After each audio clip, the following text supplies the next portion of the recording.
আসসালামু আলাইকুম রহমতুল্লাহি ওবরাকাতু। প্রিয় দর্শক শ্রোতা, আজকে আলোচনা করব শুক্রবার জুমার দিনে যখন ইমাম সাহেব খুতবা দেন, অর্থাৎ খুতবার সময় নামাজ পড়া চলবে কি চলবে না, নামাজ পড়া যাবে কি যাবে না। ইমাম সাহেব যখন খুতবা দেওয়ার জন্য দাঁড়িয়ে যাবে, তখন থেকে খুতবা সমাপ্ত না হওয়া পর্যন্ত নামাজ পড়া বা কথা বলা মাকরুহ তাহরিমি।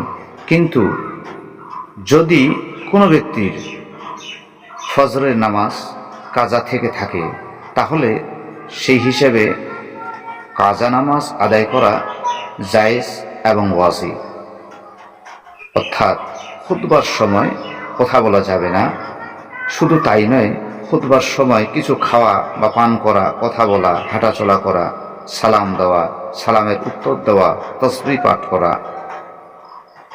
মাসালা এসেছে নামাজের মধ্যে যেমন এই সকল কাজ করা নিষিদ্ধ রয়েছে, তেমনি খুতবার ভিতরেও এই সকল কাজ করা নিষিদ্ধ রয়েছে।